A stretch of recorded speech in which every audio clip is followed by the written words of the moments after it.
Get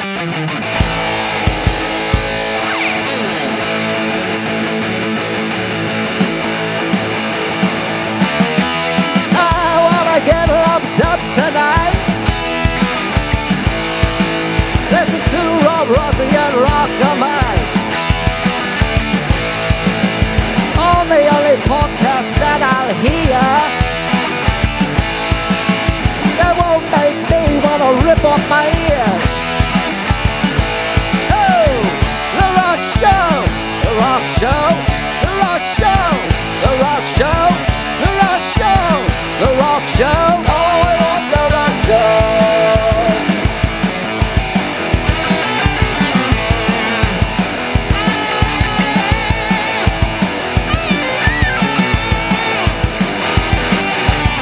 The Rock Show, the Rock Show, the Rock Show, the Rock Show, the Rock Show, the Rock Show.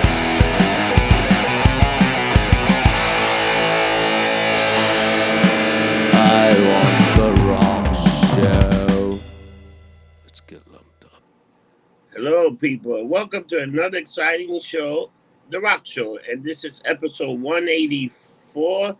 And we're pretty much talking about one of the most popular English producer in England. And who are we talking about today? Okay, we're talking about Joe Meek. Okay, a lot of Americans may not know who he is. He's kind of, the only way I can give an analogy is he's kind of like the English Phil Spector of the 60s.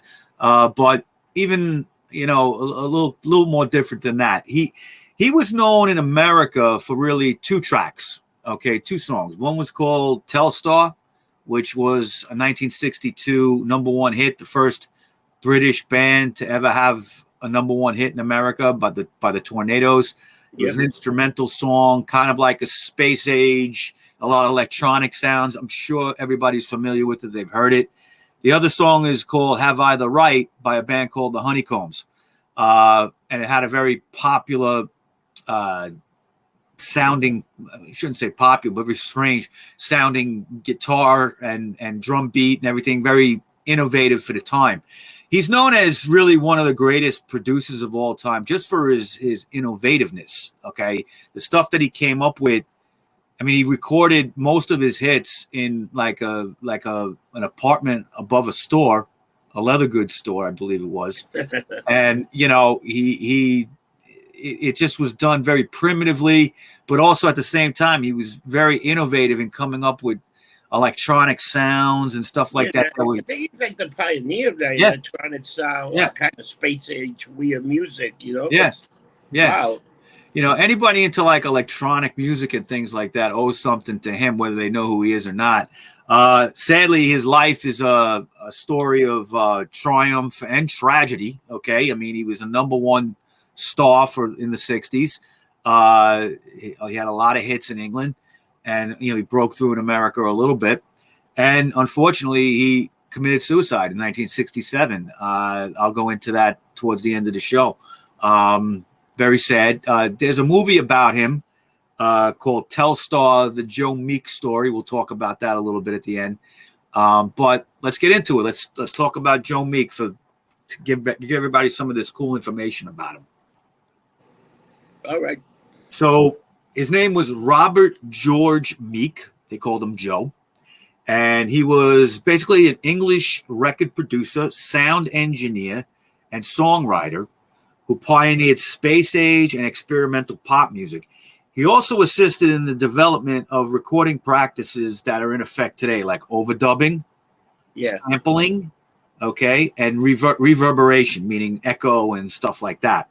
He is considered one of the most influential sound engineers of all time. He was the first to really develop the idea that the recording studio could also be like a work of art itself, and he was really identified as an artist of his own, even though he was a producer. The only other person that really had that type of credit would be Phil Spector in America. And these guys were Joe, I'll go into it later. Joe Joe and him didn't really know each other, didn't exactly, they had a couple of communications that didn't go well, conversations. Joe was an interesting guy. Well, Phil was too, obviously. Yeah. So now some of Joe's biggest hit singles include Johnny Remember Me by John Layton in 1961, Yeah. Just Like Eddie by the artist Hines in 1963, Angela Jones, song Angela Jones by Michael Cox in 1960, Have I the Right by the Honeycombs in 1964, a song called Tribute to Buddy Holly by Mike Berry in 1961, and his biggest hit, of course, was Telstar by the Tornadoes, which was like a house band for Joe Meek, pretty much. The artist Hines, I mentioned earlier, was the bass player in the Tornadoes, and he went out on his own at one point. That album made it #1 in the U.S. too. That's what made him so hot.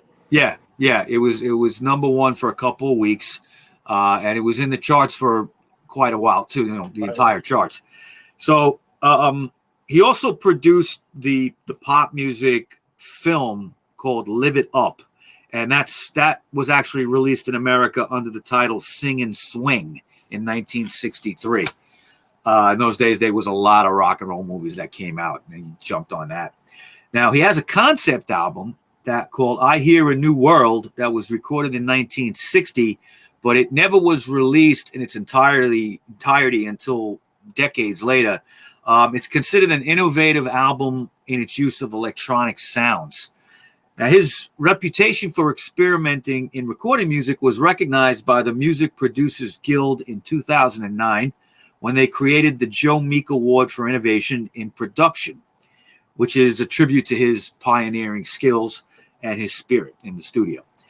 New Musical Express, the famous British magazine, in 2014 ranked him the greatest producer of all time for his trailblazing reputation in the studio that resounds even today. Now, Joe Meek's commercial success was short-lived to a period kind of between Elvis and the Beatles, all right? But despite that brief success, he was a very unhappy guy, and he suffered also from mental illness. And on February 3rd, 1967, he would shoot his landlady with a shotgun. Her name was Violet Shenton, and then turn that shotgun on himself. He was born on April 5th, 1929 in London, and he developed an interest in electronics and performance art at an early age. He often filled his parents' garden shed with begged or borrowed electronic equipment and components. He would get things from people, keep them, ask them for them if they were throwing things away. He collected building circuits, radios, and what may have been actually the neighborhood's first working television as a kid. Wow. Okay. During his national required service, when he was drafted in the Royal Air Force, Meek worked as a radar technician, which only increased his interest in electronics and space age kind of stuff. In 1953, he started working for the Midlands Electricity Board. He used the resources of that company to develop his interest in electronics and music production, including acquiring a disc cutter and producing his first records. Okay, he actually had a record maker, a disc cutter. Wow. He left the Electricity Board soon after to work as an audio engineer for a leading independent radio production company, which made programs for Radio Luxembourg, and made his breakthrough with his work on Ivy Benson's Music for Lonely Lovers, which was a very popular radio show at the time on Radio Luxembourg. His technical ingenuity was first shown on the Humphrey Lyttelton jazz single Bad Penny Blues that came out on Parlophone Records in 1956, when, contrary to Lyttelton's wishes, Meek modified the sound of the piano and compressed the sound to a greater than normal extent, giving it a very unique kind of sound. The record became a big hit. He then put enormous effort into Dennis Preston's Lansdowne studio, but tensions between Preston and Meek grew, and Meek would soon leave that location. During this time, he recorded American actor George Chakiris for Saga Records, and it was this that led him to a man named Major Wilfred Alonzo Banks, and soon an independent career of his own. He also engineered many jazz and calypso records, which was very popular at that time, including vocalist and percussionist Frank Holder and band leader Kenny Graham. Meek was also working as a songwriter at this time, and he sometimes used the name Robert Duke when he was writing songs. He would go by that name.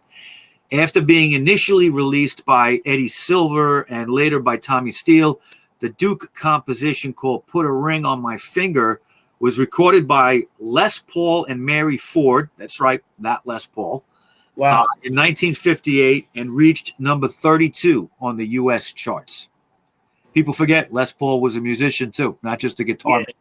Okay. Mike, let's put it in. So this guy pretty much was an electronic genius from a small age. He liked electronic. Yeah. I mean, he was into radios and, you know, early television parts and circuit boards and, you know, that's yeah. I mean, he really had a knack for it, and then got into the army. Yeah. Being obviously working as a radar operator, you're going to be around electronics, and you're going to hear sounds and things that interest you, and you could say, hey, how can I use that in a song? That's what he wanted to do. That's what he did, pretty much. That's what he did. Yeah. And he made a career out of it. And, to this day, he's recognized as one of the greats. In January 1960, together with William Baring, Meek founded Triumph Records. Now, at the time, Barrington, his name was William Barrington Coop, excuse me. At that time, Barrington Coop was working at Saga Records in Empire Yard, Holloway Road, which is a place in London, for Major Wilfred Alonzo Banks. And it was the Major who provided the finance for Meek in that company. The label almost had a #1 hit with Meek's production of a song called Angela Jones by Michael Cox. Cox was one of the featured singers on the Jack Good's TV music show Boy Meets Girls, which was a popular teenage show. And the song was given massive promotion. As an independent label, though, Triumph was dependent on small pressing plants, and they were unable to meet the demands of that song, and it kind of stalled in the charts because they couldn't get the records out. That's happened to a lot of people over the years, unfortunately.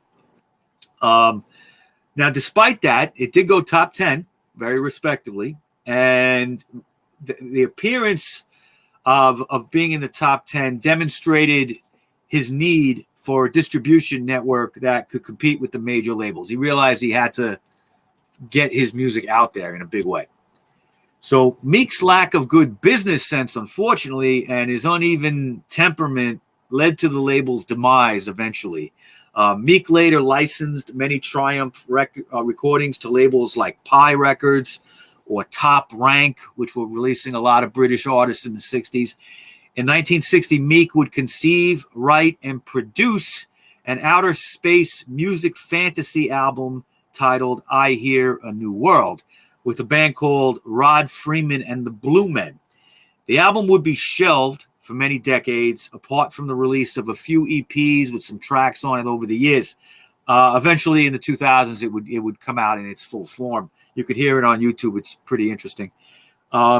Meek went on to set up his own production company known as RGM Sound Limited, later called Meeksville Sound Limited, with toy importer Major Wilfred Alonzo Banks as his financial backer. He operated from his home studio, which he constructed at 304 Holloway Road in Islington section of London. It was a third-floor apartment building. It was a 3-story building, and it was an apartment above the leather goods store owned by the landlord Violet Shenton. His first hit from Holloway Road reached #1 in the UK, and that was John Layton's Johnny Remember Me in 1961. The song was written by Jeff Goddard, and it was what was called a death ditty, okay, meaning a song about a dead guy, a guy who died, okay? Okay.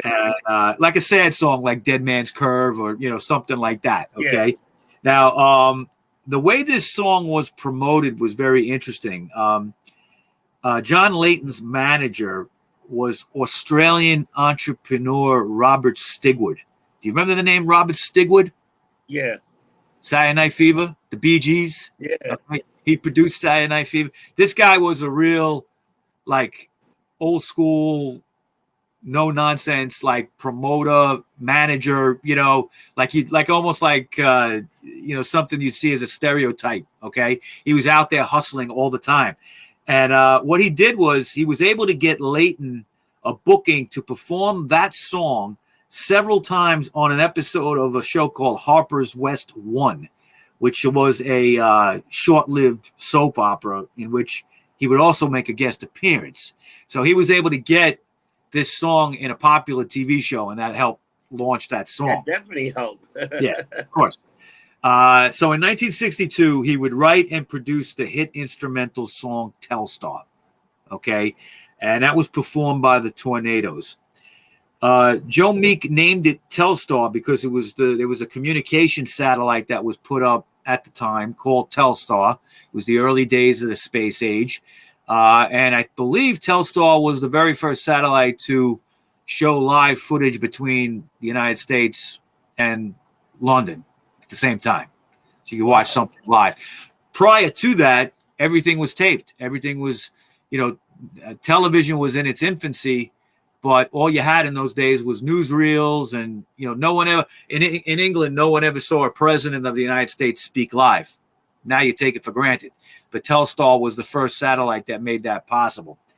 It was written and produced by Joe Meek, and it featured what was called a clavelin and something similar called a Jennings Univox. Both are keyboard instruments, and they have a very distinctive electronic sound. If you know this song, Telstar, you'll know what I'm talking about. If you don't know it, just, YouTube it and check it out. You'll know exactly the sound I'm talking about. It was recorded at Joe Meek's apartment at Holloway Road. Telstar won the Ivor Novello Award for excellent songwriting and composing, and it's estimated that the song sold at least 5 million copies worldwide. The record was an immediate hit after its release, remaining in the UK singles charts for 25 weeks in total, 5 of them at number 1. And in the American charts, it was in for 16 weeks total, and 1 week, I believe, at number 1, where it was the first number 1 by a British group since the Second World War. Okay. But despite it being a hit right away, okay, shortly after its release, before Meek could really reap the financial benefits of it, there was a French composer named Jean Ledroux, and he accused Joe Meek of stealing that song, plagiarizing the melody. Okay. He claimed that Telstar had been copied from something called La Marche des Austerlitz, and it was a piece from a musical score that Ledroux had written for the film Austerlitz in 1960. Now, this led to a lawsuit that froze all the assets to this, all the royalties, okay, to this song. Yeah, he really got screwed, okay? Yeah. And the thing is that the film Austerlitz, even though it was made in 1960, was never released in England until 1965. That's 3 years after Telstar came out. Wow. So Meek had never seen the film, all right? And this lawsuit went on for a few years. Unfortunately, now I'll go into this again at the end, it was only settled 3 weeks after he died. He would have got the money. Oh, my God. Okay? So it's really a tragic story. It is a tragic story because he was probably dependent on that money, and it was all wrapped up in court. Yeah, yeah. And in the film, Telstar, the Joe Meek story, it goes into a lot of detail with that. He really went downhill mentally after this. Okay? He was crazy anyway. Okay? But this really pushed him over the edge because he couldn't pay his bills. He couldn't pay his artists. He couldn't pay his rent. The landlady was always on him. Meanwhile, he had a number 1 hit. Okay. He started taking more drugs and drinking, and all kinds of shit happened.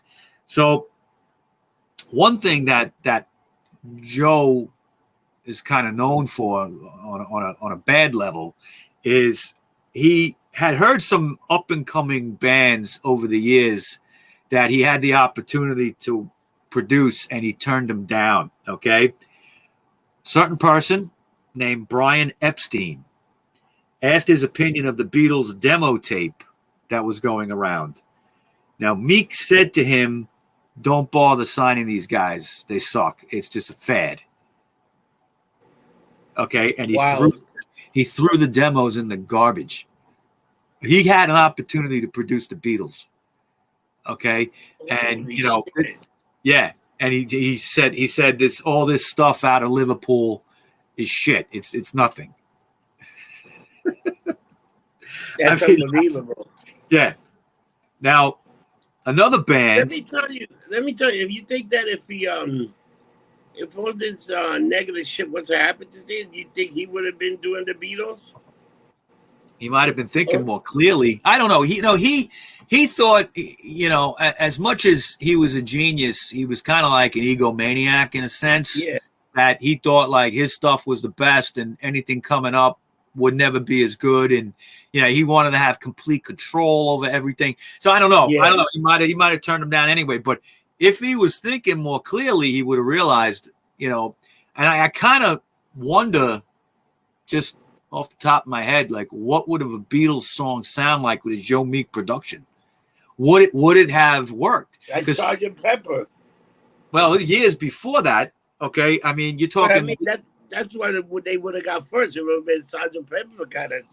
Oh, like a big production like that. Yeah, I mean, sure. I get what you're saying, and not that George Martin didn't do an amazing job, okay, for the Beatles, but I always wondered what it would be like if Joe Meek got his hands on them, And I'd read somewhere in a Beatles book that Lennon wanted to work with him. It just once they got in with Martin, that was it. So another band, just another story of seeing how he messed up sometimes.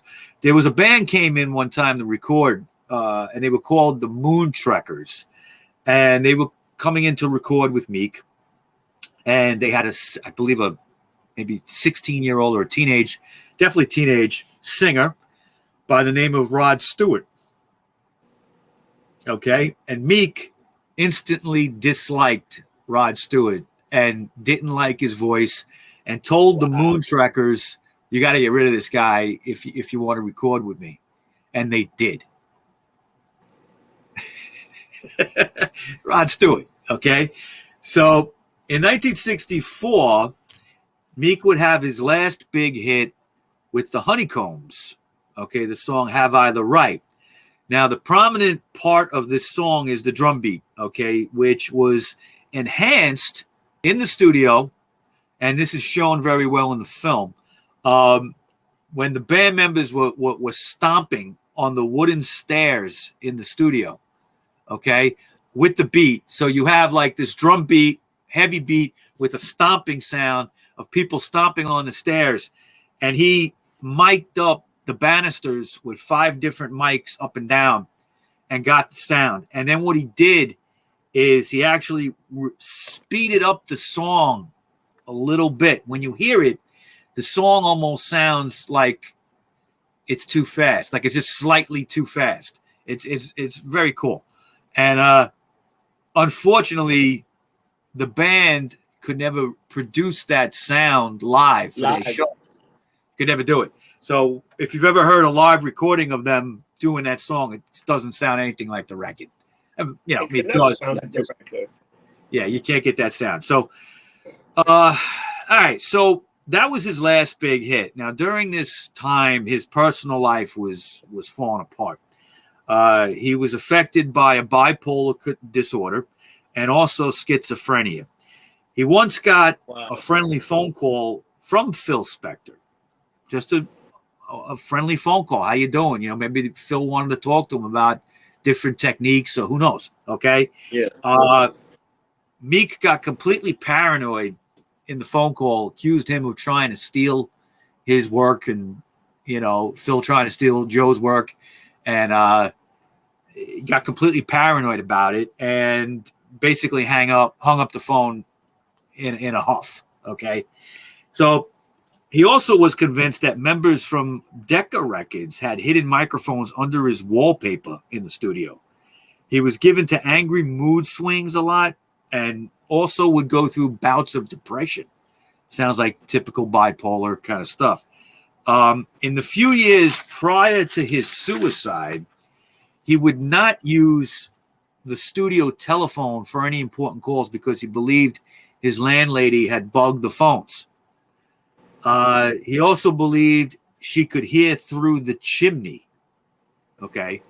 So Meek believed he also could communicate with the dead, and he would set up microphones in local cemeteries thinking he could record the dead speaking. He also believed his studio was haunted by ghosts, and he also believed that Buddy Holly was trying to speak to him in dreams. Wow. Okay. And he had a very strong interest in Buddy Holly anyway. A lot of, there was a song called A Tribute to Buddy Holly. A lot of the music kind of carries over what the Buddy Holly was doing into the early 60s there in Joe Meek's music. You could hear it there. Unfortunately, his frequent use of drugs, barbiturates and amphetamines and barbiturates, ups and downs, it would throw him into a violent rage sometimes, or he would just be so out of it from taking too many pills. Okay. He once pulled a gun on drummer Mitch Mitchell, who would later play for Jimi Hendrix. Okay. Later on, a few years later, basically just trying to get him to perform better in his drum solo and whatever. And he pulled a gun on him and just stuck it on his head and said, "You better do it this way, or I'm going to blow your brains all over the studio." What? He sounds very Phil Spector kind. Yeah. Very. Was this guy a homosexual also? Was he like? Yeah. I was going to bring that up now. He was gay. Okay, at a time when in England, if you were gay, it was illegal. Okay, you had these morality laws, I guess they were called, and if you were caught with being a man, you could go to jail or be fined. Okay, for the behavior.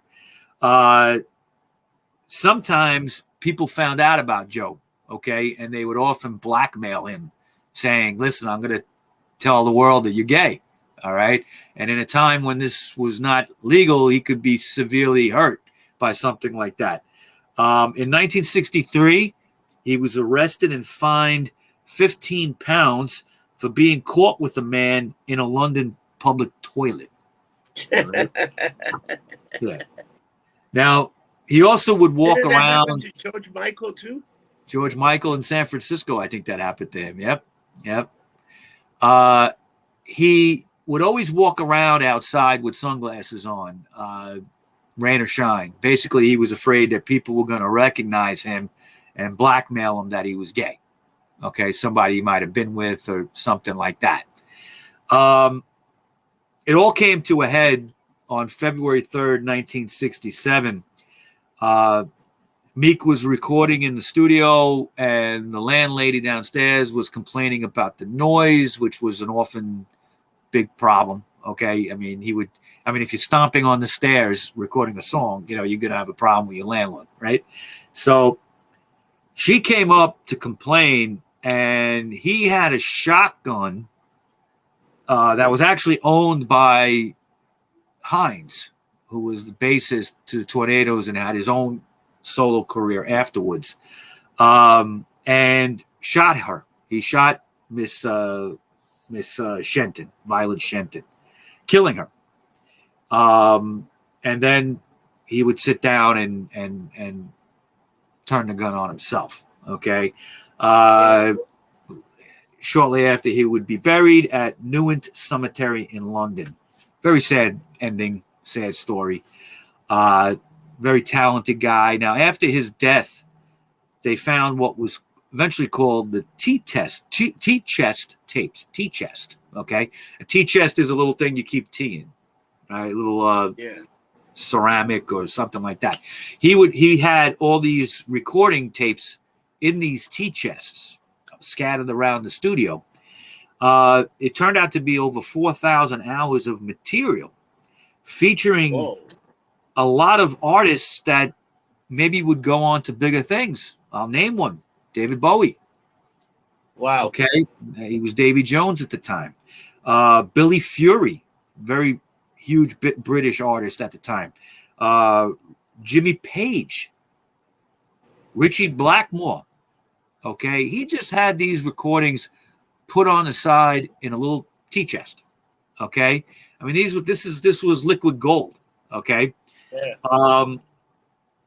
In 2020, many years later, a company called Cherry Red Records announced that they had purchased the tapes and would begin digitizing and releasing all the archive material. And that stuff's been coming out over the years in different box sets.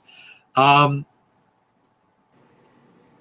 do have to mention, I mentioned it a couple of times, but I want to talk about it a little bit, is the 2008 movie called Telstar, the Joe Meek story, starring an actor named Con O'Neill, okay, who played Joe Meek. Kevin Spacey is also in it. He plays the major, the financial backer. Okay. Did you have a chance to see this film? No. Okay. It's based on the play, which was very popular, about Joe Meek. And Joe Meek, just for the record, is, Joe Meek's family. I don't know how much they felt the film was accurate.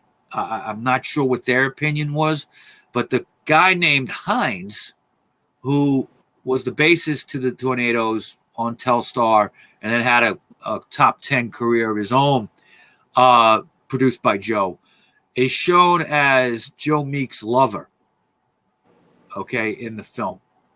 And Hines's family to this day said that's bullshit, that Joe Meek and him were not lovers, that Hines was not gay.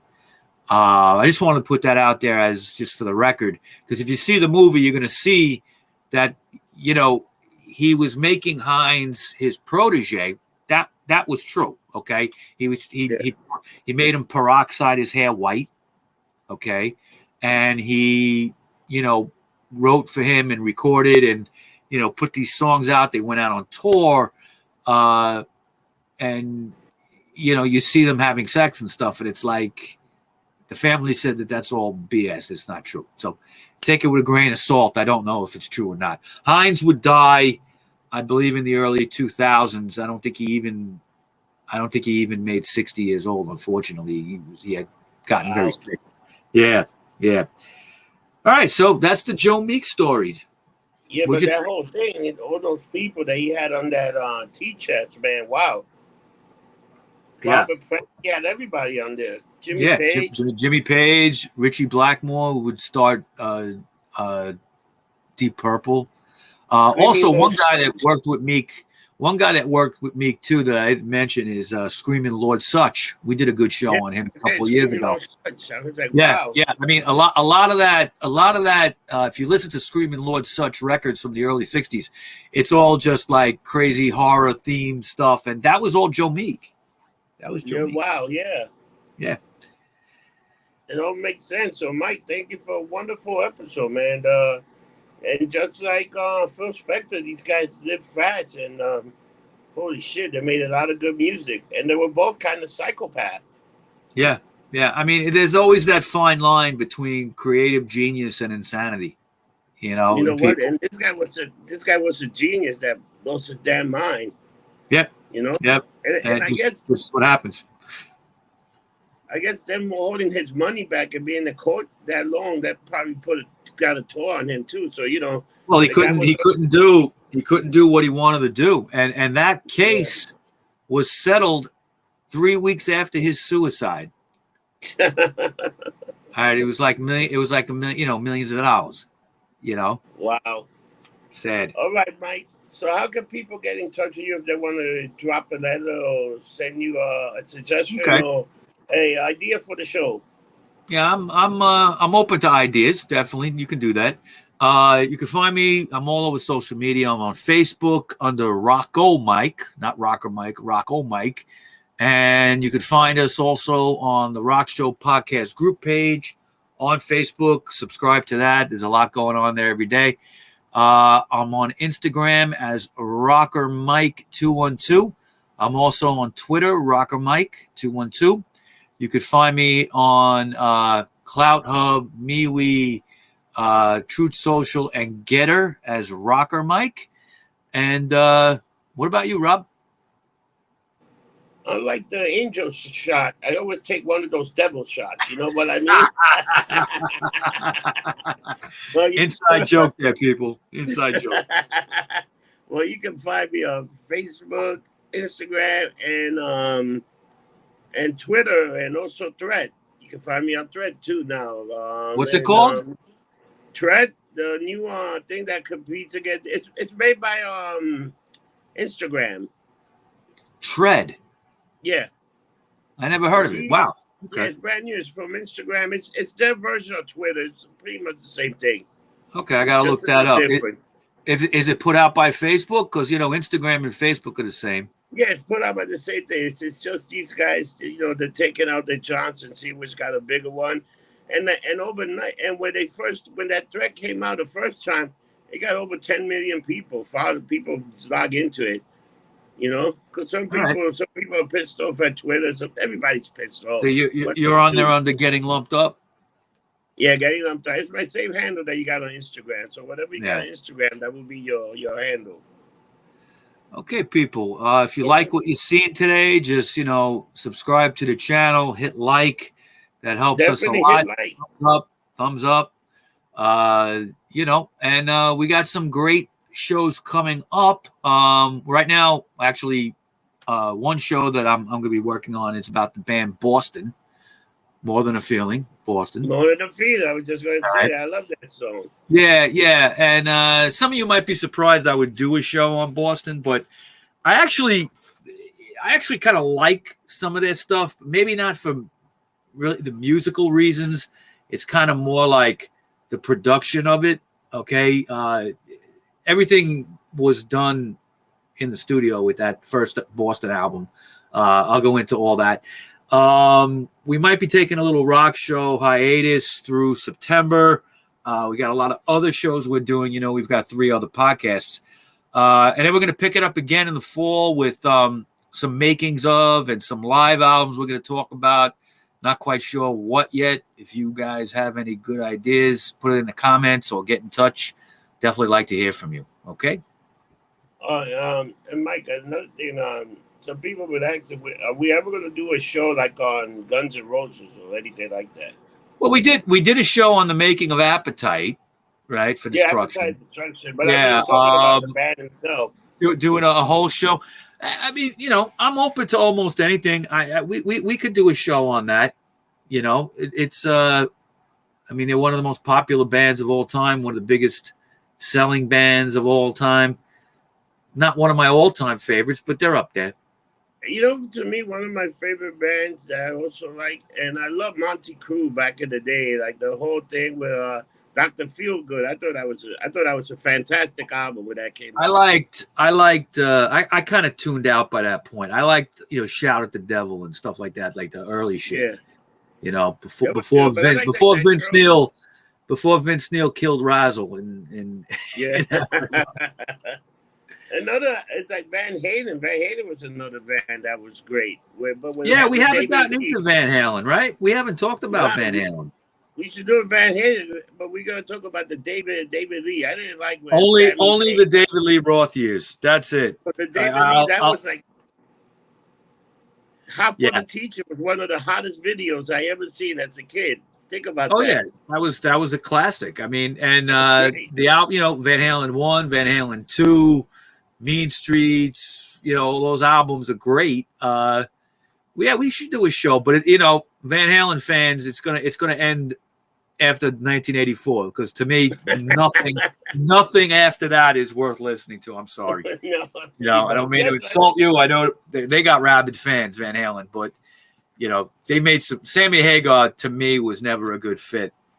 Nah, he was like I don't know. He wasn't, to me. He wasn't Van Halen. Like I stopped listening to it. I heard they had like one or two songs that I would hear on the radio, and they were okay. But it wasn't Van Halen. It wasn't like that fucking angry. Yeah. I mean, David Lee Roth was a character.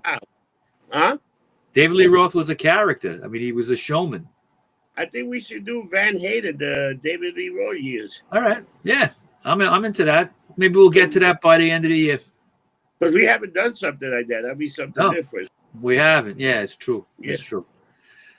All right, people. So let's say thank you for Rock and Mike for doing the research, the work, and getting all this great information. And we'll see you in September, people. And don't forget, what do we always say? Don't get drunk, get lumped up. We'll see you in September. Have a good summer, baby. Take care, people.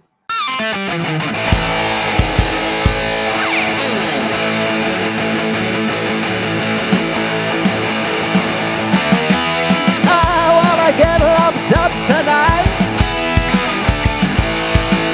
Listen to Rob Rossi and Rock and Mike. On the only podcast that I'll hear that won't make me wanna rip off my ear.